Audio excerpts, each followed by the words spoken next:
The lady in red, who was frequenting the streets of Sao Tome Panjim residency area for about 2 months, is back on the streets, homeless and helpless.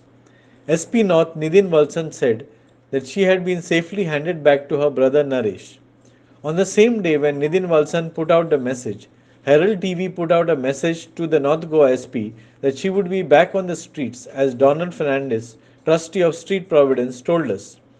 Listen to the solution offered by Donald Fernandez. Donald Fernandez, trustee of Street Providence, said the lady has psychological issues and is in need of medication. The Goa police have to take the trouble of doing the paperwork, and we are ready to admit her to our shelter home and look after her medication free of charge. Listen to the solution offered by Donald Fernandez. Last week we had highlighted the issue along with Herald TV about this lady with the red sari who has been 2 months sleeping, roaming around Panjim, San Tome, Lavande area, and police had picked her up and dropped her back home.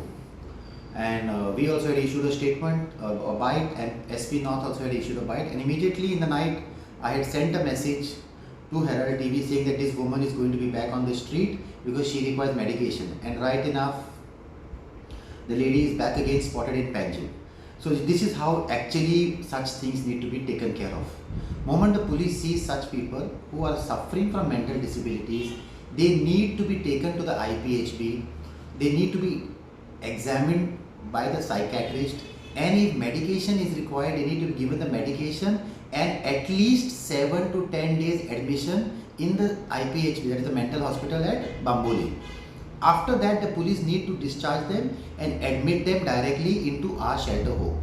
In this case, the police dropped her to her brother's home and everybody was happy about it, including me, but this is not the right way. In fact, the brother had told the police and some other personnel that he cannot look after her and he is not responsible for her because he has his own issues. So in such scenarios, why doesn't somebody listen to people like us who are having practical experience on the ground on dealing with psychiatric cases, especially homeless people?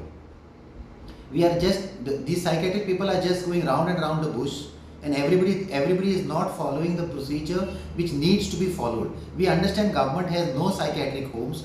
That's okay. Till they don't have the psychiatric homes, we are able to shelter them. But picking up somebody from the street and dropping them home directly is not the right thing to do at this point of time for this particular type of case in which the lady with the red sari is suffering from mental disabilities. So it's my urgent request once again to Goa police, especially both the SPs North and South, please form two teams North and South. Give us one PSI for North, one PSI for South, and give us one DYSP. We will help you to reduce this stress, trouble, tension, worries, issues which are going on the street for many years. Freddy Fernandez for Herald TV.